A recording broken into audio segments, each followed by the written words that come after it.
Yo, what is going on YouTube? It is your boy GCTV. We are here with a newer movie review. We're going to start doing these every weekend. We have a couple movies lined up that I think I'm going to talk about. But we are here with the 2023 biographical sports drama film written and directed by Sean Durkin, which is about the Von Erichs, a family of professional wrestlers who are cursed by constant tragedy. So it's a very interesting tale.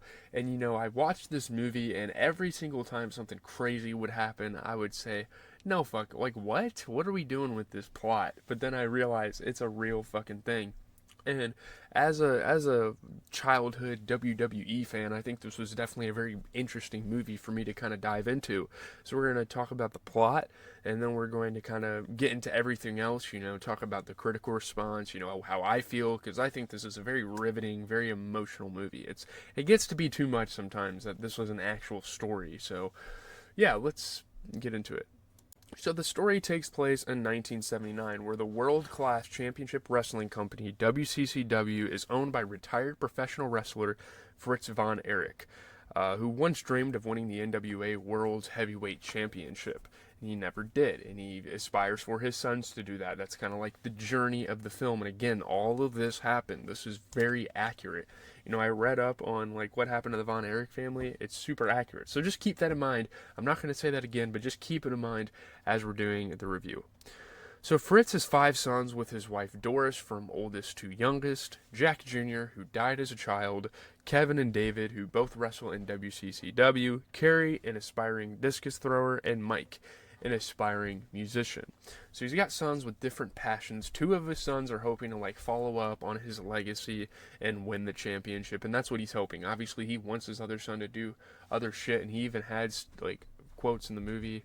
Like I was saying, there were quotes in the movie where he was honestly like encouraging his sons not to go into the wrestling business because it's very taxing on your body.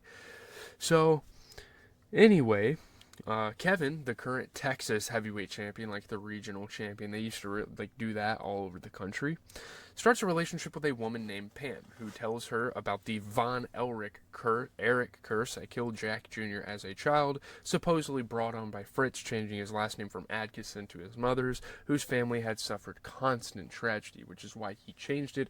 He wanted a new history. He wanted a new outlook, a new legacy, if you will.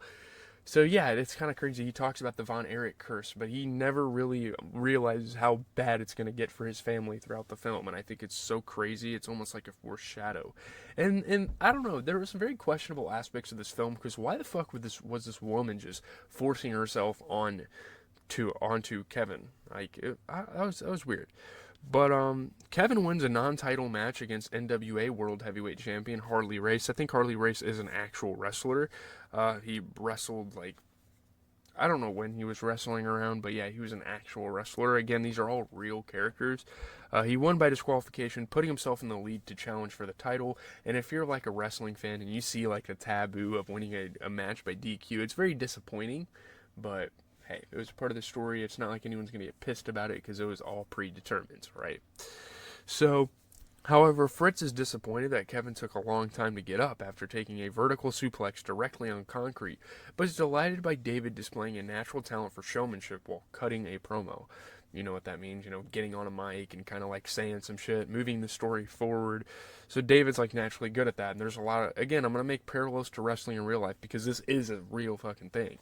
Like there's wrestlers like The Rock, there's wrestlers like John Cena that not only are good in the ring, but they're really good at like cutting promotions and like being on the mic. So yeah, it's really cool.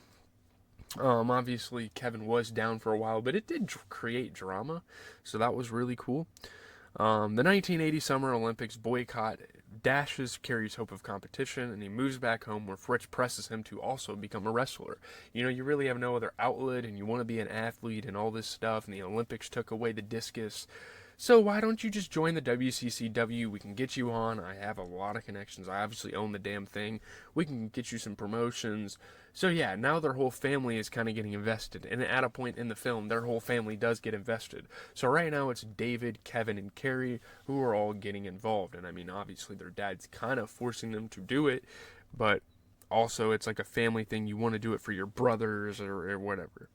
So in 1983, Kevin, Kerry, and David defeat the Fabulous Freebirds to win the six-man tag team championship, and Fritz volunteers David over Kevin to fight current NWA World Heavyweight Champion Ric Flair. So Kevin was really the one that started first. He was the one that was originally the wrestler in the family. Obviously, David kind of picked it up a little later in his life. So when David gets this promotion, when David gets this big gig, this big opportunity over Kevin, there's a feeling of bitterness, there's a feeling of jealousy coming from Kevin, and that is fully understandable. And I don't understand why David would get the opportunity over him. But we know who Ric Flair is, the Nature Boy, one of the most iconic WWE superstars of all time. Even if you're not a wrestling fan, you know who that is.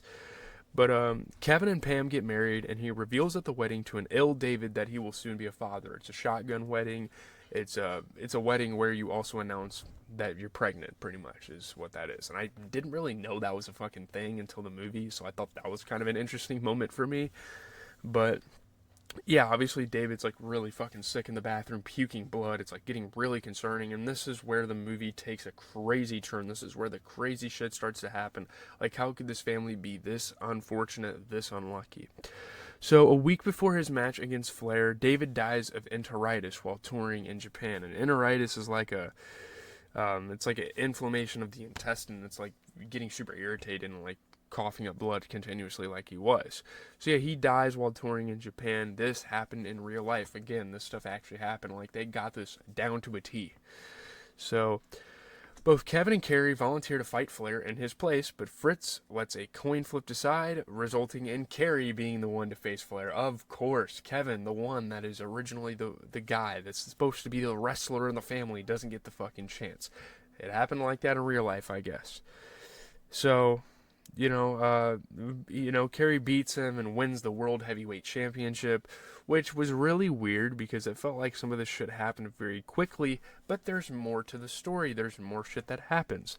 Although Fritz is overjoyed, a despondent and drunk Kerry goes out for a motorcycle ride and loses his right foot in an accident again. Like, the luck of that. He could have just got hurt, broke a couple bones, sure, he'll be back soon. No, the guy had to have his fucking foot amputated because of a motorcycle accident. He's very drunk, he's very, like, celebratory. He's also, like, very sad, obviously. Like, there's a lot of mixed emotions for this family because, yeah, you just won the World Heavyweight Championship, but your brother's still dead, and you did this in his place, and, walking in that ring every day, like, reminds you of your brother, and it's a very sad thing.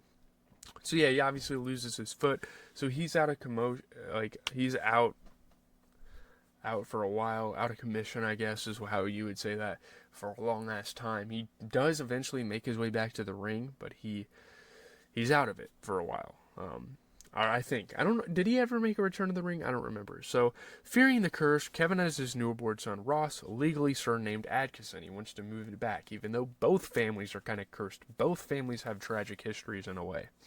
So Kevin begins training Mike, who's, again, the musician, but he wants to bring him in the ring because two of the brothers are out of it. So now it's just up to these two to build a legacy for the Von Erichs family.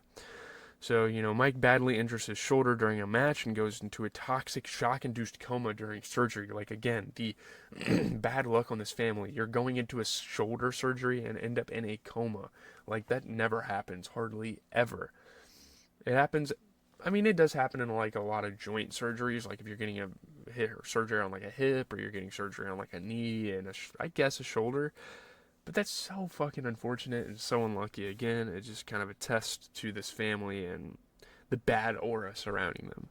So Mike narrowly emerges from his coma with noticeable brain damage and is no longer able to play the guitar. He's not able to wrestle. He's not able to do any of that stuff. He's pretty much a vegetable for, like, most of his, like a semi-vegetable for the rest of his life, which is super duper sad. He's in the presser, and he's like barely able to speak. So when Fritz presses him to get back in the ring, he takes his own life. Like, Fritz, you realize throughout the film, yeah, Fritz is like the normal dad. He wants to motivate his son to do great things. But it gets to a point where Fritz really just takes it too far. And, yeah, he kills himself because the pressure, the family, he literally survived a fucking coma, dude. I don't know. It rubs you the wrong way when you're watching that. So, a grief-stricken Kevin starts to distance himself from Pam and Ross, fearing the curse will affect them too. Like, he really doesn't want to go back to them because it feels like a damn cheese touch at this point. Like, what the hell is going to happen to this family when I'm around it? So, nonetheless, he fights Flair for the NWA World Heavyweight Championship, but is disqualified when he ignores the referee and grapples Flair with the signature Von Erich Iron Claw move for too long. And when you're wrestling and there's like a rope break, you have to break up a submission. There's a rope break. He doesn't break up the submission. He's trying to fucking kill this guy. He's taking out some anger, very understandable anger. He's taking a lot of stuff out in the ring, and it cost him the World Heavyweight Championship, and he is not able to win it. So yeah, this is a story where it's not happily ever after, which happened in real life. Again, this is like a reality movie. Like, in reality, it's not just sunshine and rainbows. So Kerry returns to wrestling with a new prosthetic foot and works for the World Wrestling Federation, now dwarfing WCCW in popularity, where he wins the Intercontinental Championship at SummerSlam. So yeah, WWF was like a big thing at the time that was kind of rising in fame, rising in prominence, and yeah, he starts working for them. You see guys like Hulk Hogan, you see guys like Ultimate Warrior, you see all sorts of different wrestlers that came out of that one, and it eventually turned into the WWE, of course. So Fritz gives Kevin the task of running the WCCW, who focuses on life with Pam, Ross, and their newest son, Marshall. He wants to be a family man. He doesn't want to be constantly working for his dad, doing shit for his dad, that sort of thing. So Kerry gives Fritz a new gun for Christmas, but becomes upset when Fritz puts it away instead of firing it, later calling Kevin and telling him that the curse's constant presence in his declining career have made him consider suicide. And, he kind of shares these thoughts on the phone. And, after calling, or he hangs up before Kevin can learn his location. He wants to know where he is at because he's super concerned for his brother, of course. So, after calling Fritz for help but receiving none, Kevin arrives at Fritz's house the next morning just in time to hear Kerry commit suicide with a gun and nearly strangles Fritz to death in a fit of rage. Like, what the fuck are you doing? I told you our son needs help, and you're sitting here being egotistical, being masculine, being a fucking macho man. Oh, just settle it out with yourselves. Like, no, these two have a fucking... It's not these two that have a problem. It's fucking Kerry. He has a problem. He's feeling suicidal, and you can't even fucking be there for him? Like, come on, dude. So... sitting with his brother's body, Kevin has a vision of his brothers in the afterlife, which is super sad. Kerry leaves behind the coin that decided he would face Flair and reunites with Mike, now free to pursue his musical dreams, David wearing the world title belt he had been chasing in life, and Jack Jr., whom he meets for the first time since being a toddler, that was like one of the saddest fucking things of all. Like, a brother you couldn't even meet in your life, and you see him in the afterlife. It's like, holy shit. This movie really hits hard, and this obviously didn't happen in real life, but like... dude, like the way that at this point, it's like the movie creators like being sentimental and bringing this movie together very well. So, sometime later, Kevin sells WCCW to Jerry Jarrett, despite his father's protest. Doris divorces Fritz and gives up her housewife duties for her hobby of painting, and Pam becomes pregnant again.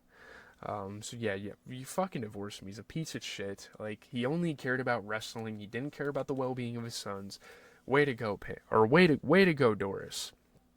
So Kevin weeps while watching his sons play football, telling them he misses having brothers. They promise to be brothers to him, and he gets up and plays them. And it's a fucking beautiful moment at the end of the film. Really wraps it up well. A textual epilogue reveals that the Von Erichs were inducted in the WWE Hall of Fame in 2009, very much deserved, and that Kevin and Pam are still married and have bought a ranch in Hawaii, where their large family lives to this day, including their 4 children and 13 grandchildren. So, the vision of Kevin comes true. The movie wraps up. It is so fucking heartwarming. It's an amazing fucking movie. Shout out to Sean Durkin, who wrote the film and directed it. He is fucking awesome. So let's get into a review, because I know this video is going to be long as shit. I'm going to try to talk about this film as quick as possible, but I don't know, there's just so much to talk about. I'm very prideful about things like wrestling. Like, I used to love this as a kid. But it's a great movie. It's definitely at least a C to B. If you want to give it a B, I'm fine with that. But powerfully acted and profoundly sad, The Iron Claw honors its fact-based story with the dramatization whose compassionate exploration of family ties is just as hard-hitting as its action in the wrestling ring. Yeah, it's great. I mean, most people like this. I would recommend you watch it, especially if you've been a wrestling fan at any point in your life. It's great. It's really fucking good. The Iron Claw is as exuberant as it is mournful, and the high spirits of performance and achievement are inseparable from the price that they exact.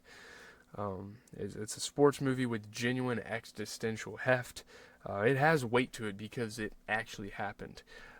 It is the kind of big, weepy, macho film that just doesn't get made much anymore. A soaring power ballad that should prompt a lot of loud sniffling in the theater. I mean, this is one of the most emotional movies I've watched in a long ass time. It establishes from the outset that the physical violence in the ring will be nothing compared to the psychological carnage happening outside of it. Um, Efron did great. Of course, the cast did great. The lost, needy look in his eyes, especially when he's around his father, makes him seem like a frightened lad playing adult dress-up. Efron gets at what drove Kevin: discipline, love, and fear. He anchors the movie. He is one of the main reasons the movie is so good. It's just so much weight behind his performance. Um, yeah, obviously, there's been many movies that have already sold many folks on the fact that White, who was in the film as well. I can't remember who he played. I don't. I'm trying to think. It's shoot. What's the Jeremy Allen White? I think his name is. Yeah, Jeremy Allen White. There's been many movies we've seen him in, and we know that he's a great actor. But this movie just furthers that, of course. He's not only a hell of an actor, but can do a lot of silences, pauses, those peepers, and a kind of simmering soulfulness. This movie should convince whatever few naysayers are left that he's the real deal. To wrestling nerds, the Von Erichs have a titanic legacy, and Durkin does his best to represent that by exploring the sport's crunchy, amateurish, pre-corporate age, when regional live events were the big moneymakers and television was largely ignored. The sequence in which the Von Erichs discover the song that would become their anthem, the iconic Tom Sawyer, is a montage that moves with a verve that's reminiscent of Scorsese's muscularity. There are times when the movie comes close to being an outright feel-bad sports movie. The film's tendency to focus on the tragic was a really big deal for this. Character detail and depth are I don't know. I really like this movie. The film sparks most in those early scenes set against the nostalgic neon glow. Yeah, it's very nostalgic. It really reminds you of that era of wrestling. I don't really have much to say. I don't want to talk about this movie much more because I've already been yapping. This is going to be a long ass video. But again, especially with the new movies, when people have a lot to say, there's a lot more modern takes. It's great. And as a WWE fan that wasn't even all that familiar with this era of wrestling, with this story, I think it's great, and I think it's very necessary for them to make a movie like this. So yeah, leave a like, comment, subscribe. I'm going to throw these clips together, give them to you guys. Again, I'm sorry if I don't edit videos as much. I've gotten complaints in the past about that. It's just, I don't have time for that. I have a family. I have a fucking life. I'm not one of those virgins. I am a virgin. But I'm not one of those guys that sits on the fucking computer all day and edits videos. I'll edit a little bit for you guys, but this is what we got. This is just my thoughts. Peace out.